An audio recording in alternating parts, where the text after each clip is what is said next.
આપણે જોઈએ તો પહેલો જ પ્રશ્ન છે કે સીમાંત આવક કોને કહેવાય? તો વસ્તુના વધારાની એક એકમના વેચાણ પરિણામે પેઢીના કુલ આવકમાં જે વધારો થાય છે તેને સીમાંત આવક કહેવામાં આવે છે. બીજો પ્રશ્ન આપવામાં આવ્યો છે કે વાસ્તવિક ખર્ચ એટલે શું? તો ઉત્પાદનની પ્રક્રિયા સાથે સંકળાયેલ શ્રમિક, નિયોજક, મૂડીપતિ કે માનસિક અને શારીરિક કષ્ટ ઉઠાવે છે તેને વસ્તુના ઉત્પાદક કે વાસ્તવિક ખર્ચ કહેવામાં આવે છે. બરાબર. ત્રીજો પ્રશ્ન છે સીમાંત ખર્ચ જાણવાનું સૂત્ર જણાવો. તો સીમાંત ખર્ચ જાણવાનું સૂત્ર MCN બરાબર CN - CN - 1. બરાબર. નેક્સ્ટ આગળ વધીએ. ચોથો પ્રશ્ન છે કે સ્થિર ખર્ચ એટલે શું? સ્થિર ખર્ચની રેખા કેવી હોય છે?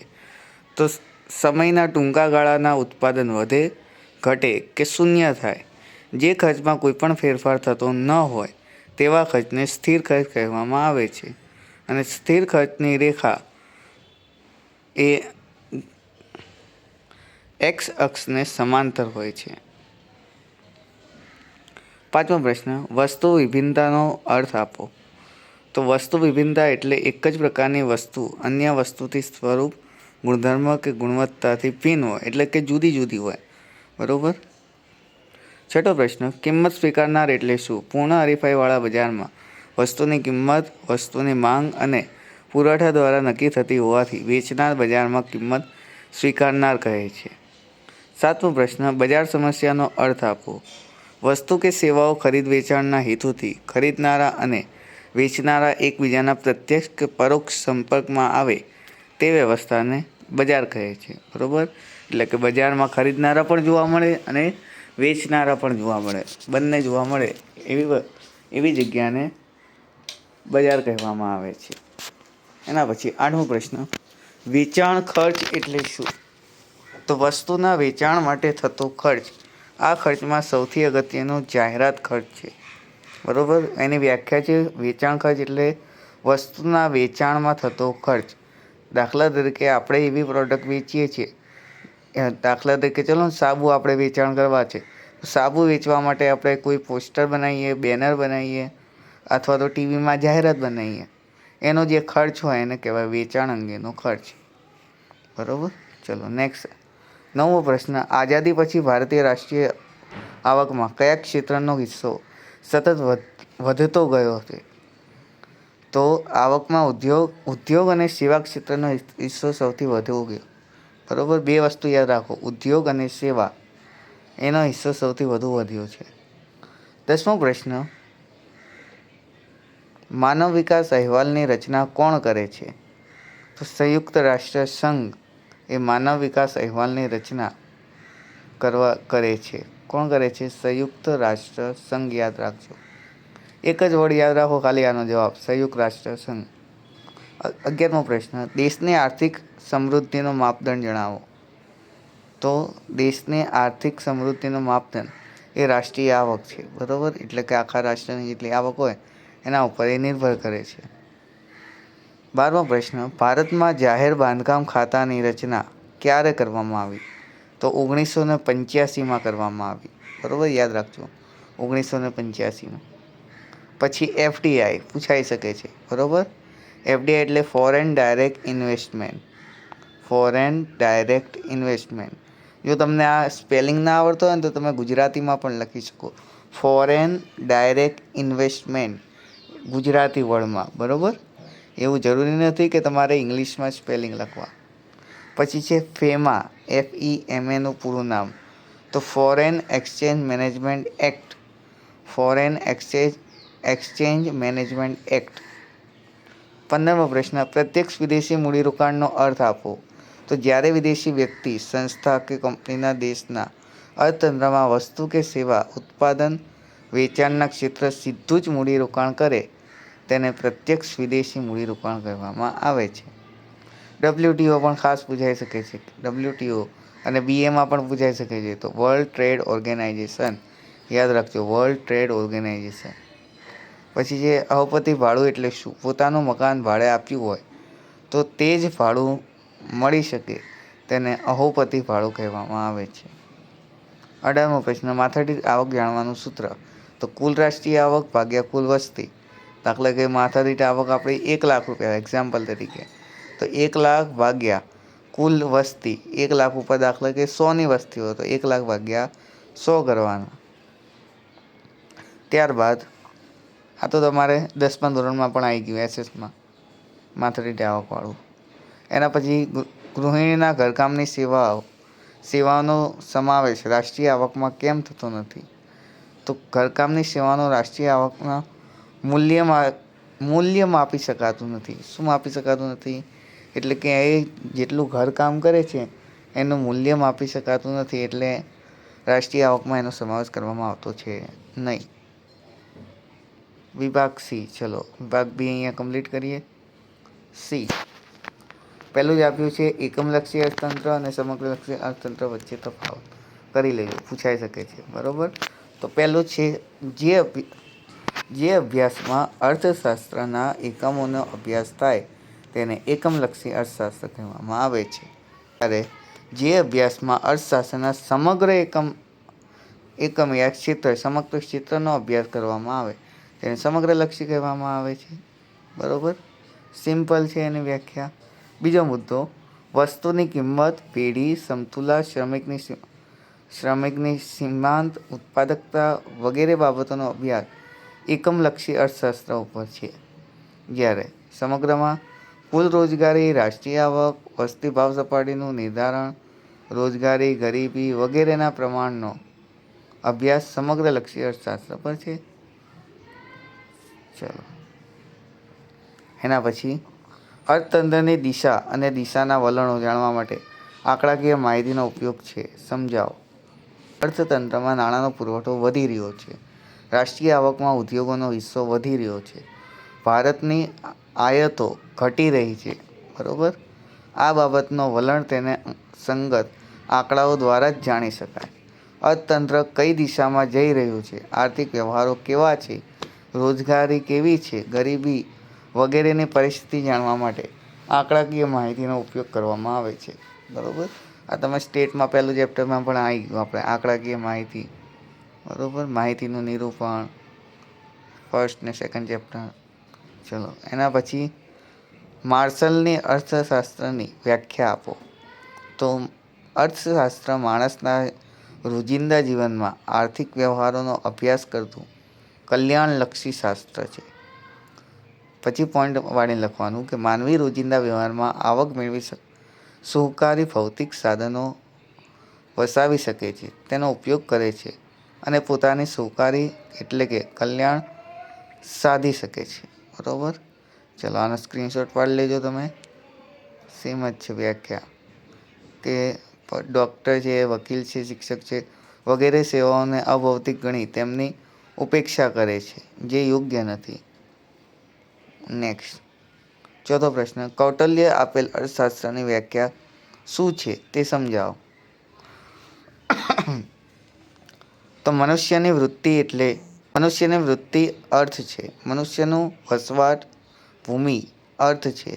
તેથી પૃથ્વીના લાલન પાલનનો ઉપાય દર્શાવતું શાસ્ત્ર એટલે અર્થશાસ્ત્ર. એકદમ ઇઝી વ્યાખ્યા.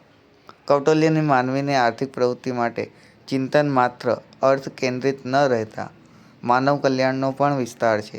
તેથી કૌટિલ્યના અર્થશાસ્ત્રમાં નૈતિક આધારો પણ છે. પાંચમો, વસ્તુઓ અને સેવાઓનો અર્થ ઉદાહરણ સાથે સમજાવો. વસ્તુઓ જે ભૌતિક બાબતો દ્વારા માનવીની જરૂરિયાત સંતોષાય છે તે વસ્તુઓ છે. જેમ કે ખોરાક દ્વારા માનવીની ભૂખ સંતોષાય છે, તેથી ખોરાક વસ્તુ છે. સેવા જે અભૌતિક બાબતો દ્વારા માનવીની માનસિક જરૂરિયાત સંતોષાય છે તે સેવાઓ. જેમ કે શિક્ષણ દ્વારા જિજ્ઞાસા સંતોષાય છે, સંગીત દ્વારા મનને શાંતિ મળે છે, તેથી શિક્ષણ અને સંગીત એ સેવાઓ છે. છઠ્ઠો પ્રશ્ન, ઉત્પાદનનો અર્થ સમજાવો. જે પ્રક્રિયા દરમિયાન સ્થળ, સ્વરૂપ અને સમયને બદલતા વસ્તુઓનું દૃષ્ટિગુણ ઉપયોગિતામાં વધારો થાય છે તે પ્રક્રિયાને ઉત્પાદન કહેવામાં આવે છે. સાતમો પ્રશ્ન, પ્રોફેસર માર્શલના મતે સંપત્તિનો અર્થ જણાવો. તો જે વસ્તુ ઉપયોગી હોય, અછતવાળી હોય, વિનિમયપાત્ર હોય અને જેના પર વ્યક્તિગત માલિકી થઈ શકે તે સંપત્તિ છે. બરાબર. તે શું છે? સંપત્તિ. દાખલા તરીકે મકાન, જમીન, સોનું, જહેવરાત ઉપયોગી છે, ભવિષ્યમાં ઊભું થનારી જરૂરિયાતો માટે વિનિમયક્ષમ છે, માલિકીપણનો ગુણ ધરાવે છે. તેથી આ બધી વસ્તુ સંપત્તિ છે. અને અર્થશાસ્ત્રની પરિભાષામાં સ્થળ, શ્રમ, વળતરની અપેક્ષાના કરવામાં આવતી કોઈપણ શારીરિક કે માનસિક કામગીરી છે. ચલો 8મો પ્રશ્ન. ઉત્પાદનના સાધનના સંદર્ભમાં શ્રમનો અર્થ આપો. તો કોઈ વ્યક્તિની દેખરેખ અને માર્ગદર્શન હેઠળ વળતરની અપેક્ષા સાથે કરવામાં આવતું માનસિક કે શારીરિક કાર્ય શ્રમ કરનાર શ્રમિક કહેવામાં આવે છે. બરોબર. અને જે હમણાં મેં વ્યાખ્યા વાંચી શ્રમની કે અર્થશાસ્ત્રની પરિભાષા, શ્રમ એટલે વળતરની અપેક્ષાને કરવામાં આવતા કોઈપણ શારીરિક કે માનસિક કામગીરી. બરોબર. જેમ કે કોઈ પણ નોકરી હોય, નોકરી લઈ લો કે કોઈ પણ કારીગર લઈ લો કે કંઈ પણ લારીવાળો લઈ લો, એ જે કંઈ પણ કામ કરે છે કોની અપેક્ષામાં? વળતર યાની પૈસાની અપેક્ષામાં એને શ્રમ કહેવામાં આવે છે. બરોબર. ચલો બીજા તો ફકરાનો સ્ક્રીનશોટ પાડી લેજો. 9મો પ્રશ્ન કે અલભ્ય વસ્તુઓ પુરવઠો સાચો અપવાદ સાથી ગણી શકાય. તો અલભ્ય વસ્તુઓની કિંમત વધવા છતાં તેના પુરવઠામાં વધારો કરવો શક્ય નથી. તેથી આવી વસ્તુઓનો પુરવઠો સાચો અપવાદ ગણી શકાય નહીં. ચલો તફાવત કીધો છે જથ્થો અને પુરવઠો. ખાસ પૂછાય છે કે એક તફાવત તો તમારે આવશે. બરોબર. ચલો જથ્થો. વર્તમાન કિંમતે ઉત્પાદનનો જેટલો ભાગ નહીં વેચવાની ઈચ્છાને જથ્થો કહેવામાં આવે છે. જ્યારે પુરવઠો. વર્તમાન કિંમતને ઉત્પાદનનો જેટલો ભાગ વેચવાની તૈયારીને પુરવઠો કહેવામાં આવે છે. સેકન્ડ મુદ્દો. જથ્થો કુલ ઉત્પાદન જેટલો કે તેનાથી ઓછો હોઈ શકે છે, પરંતુ કુલ ઉત્પાદનથી વધુ હોઈ શકતો નથી. એટલે ઓછો હોઈ શકે પણ વધી શકે નહીં. પુરવઠો કુલ ઉત્પાદનથી ઓછો હોય અને કુલ ઉત્પાદન જેટલો કે કુલ ઉત્પાદનથી વધારે પણ હોઈ શકે છે. બરોબર. ચલો નેક્સ્ટ 11મો પ્રશ્ન. વ્યક્તિગત પુરવઠો અને બજાર પુરવઠાનો અર્થ સમજાવો. વ્યક્તિગત પુરવઠો. કોઈ એક ઉત્પાદક કે પેઢી દ્વારા કોઈ વસ્તુ જુદી જુદી કિંમતે વેચવા માટે બજારમાં મૂકવામાં આવે તેને વ્યક્તિગત પુરવઠો કહેવામાં આવે છે. બજાર પુરવઠો. કોઈ ચોક્કસ સમયે અને ચોક્કસ કિંમતે અમુક ઉત્પાદકો કે પેઢી દ્વારા વસ્તુઓ જેટલો પુરવઠો બજારમાં વેચવા માટે મૂકવામાં આવે તેના કુલ સરવાળાને કુલ પુરવઠો કહેવામાં આવે છે, અથવા તો બજાર પુરવઠો કહેવામાં આવે છે. 12મો પ્રશ્ન. પુરવઠાનો નિયમ એટલે શું? તો અન્ય પરિબળો સ્થિર રહેતા વસ્તુની કિંમત વધતા તેને પુરવઠો વધે છે અને વસ્તુની કિંમત ઘટતા પુરવઠો ઘટે છે. એને પુરવઠાનો નિયમ કહે છે. માંગનો નિયમ યાદ રાખી લેવાનો. બરોબર. માંગ અને પુરવઠાનો નિયમ સેમ જ છે, એ બી પૂછાઈ શકે છે. 13મો પ્રશ્ન. લાંબા ગાળે બધા જ ખર્ચાઓ અસ્થિર બની જાય છે, સમજાવો. તો લાંબા ગાળે ઉત્પાદનના બધા જ સાધનોમાં પરિવર્તન હોય છે, જેમ કે પ્લાન્ટ, યંત્રસામગ્રી, કારખાનું, મકાન વગેરે પ્રમાણમાં વધારો ઘટાડો કરી શકાય છે. ત્યારબાદ લાંબા ગાળાના ઉત્પાદનમાં વધારવા માટે ઉત્પાદનના સાધનોનું પ્રમાણ વધતા પેઢીનું કદ વિસ્તાર પામે છે. આમ ખર્ચ અને ઉત્પાદનના પ્રમાણ સાથે બદલાય છે. આ લાંબા ગાળાના સ્થિર ખર્ચ જેવું કંઈ હોતું નથી, તેથી બધા જ ખર્ચાઓ અસ્થિર બને છે. ચલો 14મો પ્રશ્ન. સમયનો ટૂંકો ગાળો એટલે શું? સમયનો ટૂંકો ગાળો એવો ગાળો છે કે જે ગાળામાં પેઢીના કદમાં ફેરફાર કરી શકાતો નથી, પરંતુ સ્થાપિત ઉત્પાદક શક્તિ ઉપયોગ કરી ઉત્પાદન વધારી શકાય છે. ટૂંકો ગાળો સમયનો એવો ગાળો છે જે ગાળા દરમિયાન પેઢીના પ્લાન્ટ, યંત્રસામગ્રી, કારખાનાનું મકાન વગેરે જેવા સાધનો સ્થિર હોય છે. ટૂંકા ગાળાના કાચો માલ, શ્રમિક, વીજળી વગેરે અસ્થિર સાધનો વધારી કે ઘટાડી ઉત્પાદનમાં વધારો ઘટાડો કરી શકાય છે. 15મો પ્રશ્ન. કુલ ખર્ચ અને કુલ આવકનો અર્થ આપો. પહેલું છે કુલ ખર્ચ. કુલ ખર્ચ એટલે પેઢીના કુલ સ્થિર ખર્ચ અને કુલ અસ્થિર ખર્ચનો સરવાળો. કુલ આવક એટલે વેચાણમાંથી જે આવક મેળવવામાં આવે છે તેને પેઢીની કુલ આવક તરીકે ઓળખવામાં આવે છે. 16મો પ્રશ્ન, વૈકલ્પિક ખર્ચ એટલે શું? ઉદાહરણ આપી સમજાવો. કે ઉત્પાદનના સાધનો જે શ્રેષ્ઠ વિકલ્પ જતો કરવામાં આવે તેને વૈકલ્પિક ખર્ચ કહેવામાં આવે છે. ચલો 17મો પ્રશ્ન, ઇજારાયુક્ત હરીફાઈ એટલે શું? તો બજારની એવી પરિસ્થિતિ જેમાં પૂર્ણ હરીફાઈ અને ઇજારો બંનેનું સહઅસ્તિત્વ જોવા મળે તેને ઇજારાયુક્ત હરીફાઈ કહેવામાં આવે છે. 18મો પ્રશ્ન, ઇજારાના સંદર્ભમાં પેઢી એ જ ઉદ્યોગ સમજાવો. તો પેઢી એટલે ઉત્પાદન કરતું એક સ્વતંત્ર એકમ, જ્યારે ઉદ્યોગ એટલે એક સરખી વસ્તુઓનું ઉત્પાદન કરતી પેઢીઓનું સમૂહ. ઇજારાના ઉત્પાદક કે વેચનારા એક જ છે, તેથી તે વાસ્તવમાં પેઢી છે. સમાન ગુણી વસ્તુઓનું ઉત્પાદન કરતી પેઢીઓનો સમૂહ જે ઉદ્યોગ છે તે પણ ઇજારાના લક્ષણ મુજબ એક પેઢી જ ગણાય છે. તેથી ઇજારાની પેઢી એ જ ઉદ્યોગ છે. એના પછીનો પ્રશ્ન 19મો પ્રશ્ન, અલ્પ-હસ્તક ઇજારો એટલે શું? તો અલ્પ-હસ્તક ઇજારો એવું બજાર છે જેમાં અલ્પ ઉત્પાદકો કે વેચનારાઓ સમાન ગુણી કે નજીક અવેજી વસ્તુઓના ઉત્પાદન કે વેચાણનું કાર્ય કરે છે. 20મો પ્રશ્ન, પૂર્ણ હરીફાઈના સંદર્ભમાં વાહન વ્યવહાર ખર્ચ સમજાવો. તો પૂર્ણ હરીફાઈના બજારમાં અસંખ્ય વેચનારા અને અસંખ્ય ખરીદનારાઓ હોય છે તો આપણને ખ્યાલ જ છે.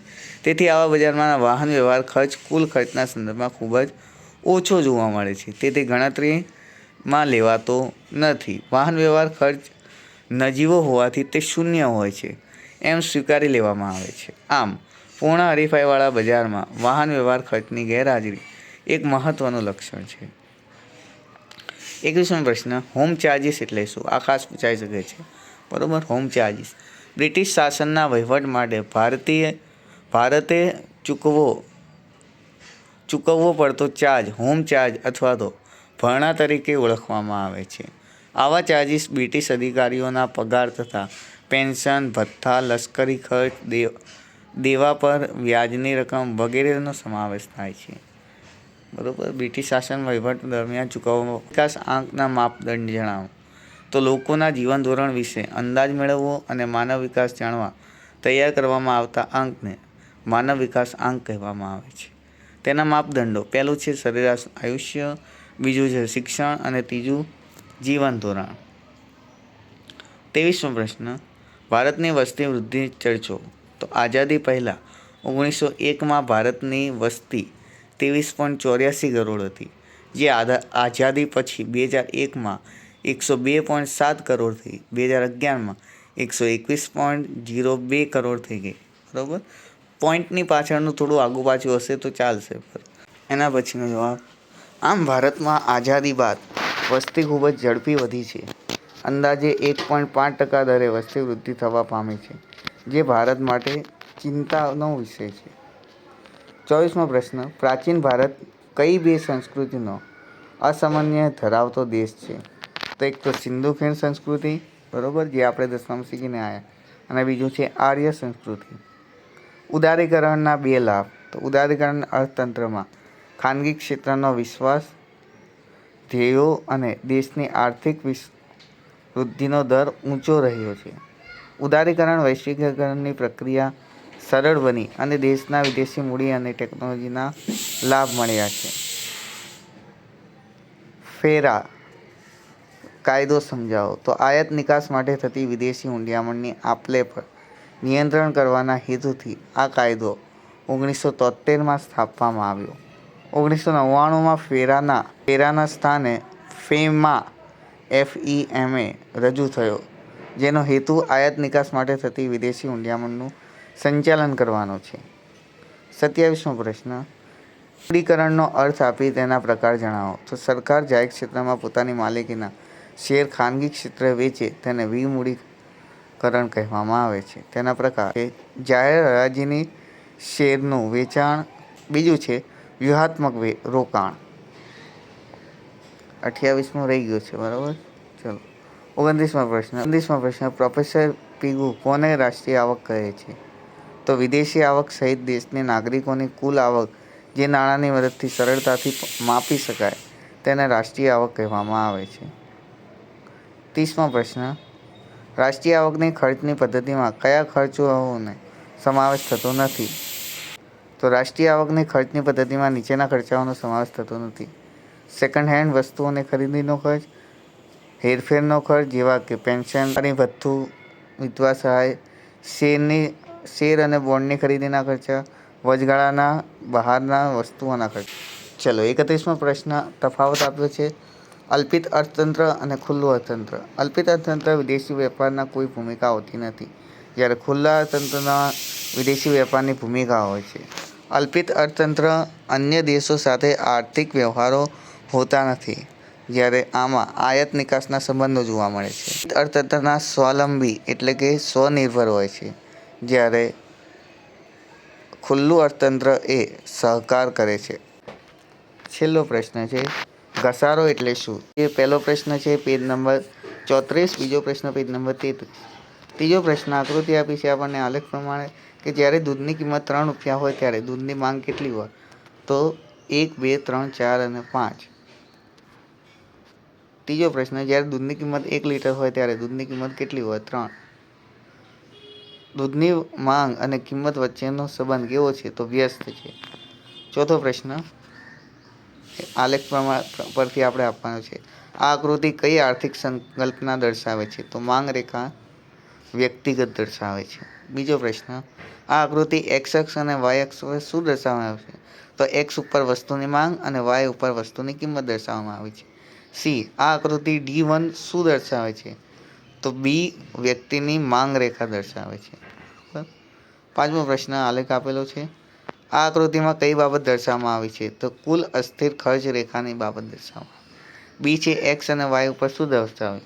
એક્સ ઉપર ઉત્પાદનનું પ્રમાણ અને વાય ઉપર અસ્થિર ખર્ચ. ટીવીસી રેખા કઈ છે? તો ધનઢાળવાળી.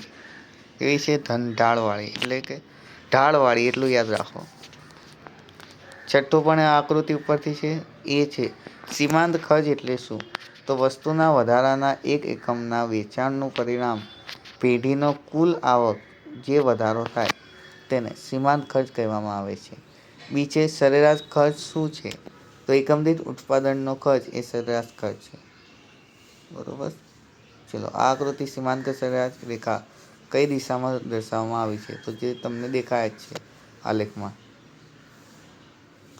ચલો પ્રશ્ન 7 page number 45, 8 page number 47, 9 page number 74, 10 74, 11 page number 75, 16 રહી ગયો લાગે છે. બરાબર, સોરી 12 રહી ગયો લાગે છે.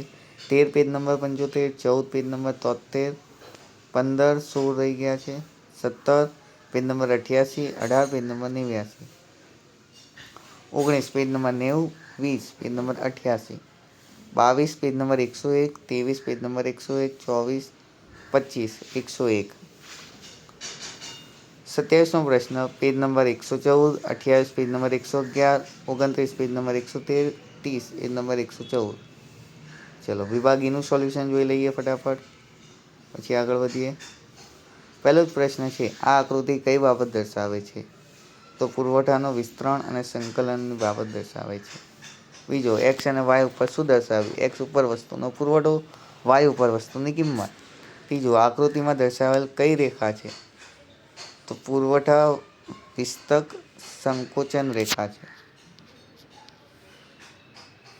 તમને અંદર આલેલું જ છે, ઉપર નામ હેડિંગ છે જ, એ જ રેખા. ચલો એના પછી ચોથો પ્રશ્ન, બિંદુ SABC અને S શું દર્શાવે છે? તો વિસ્તરણ, સંકોચન, પુરવઠા વિસ્તરણ. જો એના પછીનો પ્રશ્ન, જો વસ્તુનો પુરવઠો 400 કિલોગ્રામ હોય તો તેની કિંમત કેટલી હોય? 60 રૂપિયા. બીજો પ્રશ્ન એ પણ આલેખ આપેલો છે આપણને, એના ઉપરથી દર્શાવવાનું છે. આકૃતિ કઈ બાબત દર્શાવવામાં આવેલી છે? વાય અક્ષ ઉપર શું દર્શાવ્યું છે? એક્સ ઉપર વસ્તુની કિંમત, વાય ઉપર વસ્તુની માંગ અને પુરવઠો. આકૃતિમાં દર્શાવેલ રેખા કઈ રેખા છે? એક તો પુરવઠાની રેખા અને બીજી માંગની રેખા. બરોબર. નેક્સ્ટ આપણે આગળ વધીએ. પ્રશ્ન 3 ત્રીજાનો પહેલો, આ આકૃતિ કઈ બાબત દર્શાવે છે? તો ઘટાડો અને વધારાની બાબત. એક્સ વાય ઉપર શું દર્શાવ્યું? એક્સ ઉપર વસ્તુનો પુરવઠો, વાય ઉપર વસ્તુની કિંમત. સી, આ આકૃતિમાં દર્શાવ્યા રેખા કઈ રેખા છે? તો વધારો અને ઘટાડાની રેખા. બિંદુ એ, બી અને સી શું દર્શાવે છે? પુરવઠામાં વધારા ઘટાડો. જો વસ્તુનો પુરવઠો 200 કિલોગ્રામ હોય તો તેની કિંમત કેટલી હશે? 20 હશે. ચોથો પ્રશ્ન, જ્યારે દૂધની કિંમત 3 રૂપિયા હોય ત્યારે દૂધની માંગ કેટલી હોય? 3, આકૃતિ પ્રમાણે. બરાબર. જ્યારે દૂધની કિંમત 1 લીટર હોય ત્યારે દૂધની માંગ 1 લીટર હોય ત્યારે દૂધની કિંમત 3 રૂપિયા. સી, દૂધની માંગ અને કિંમત વચ્ચેનો સંબંધ કેવો છે? વ્યસ્ત છે.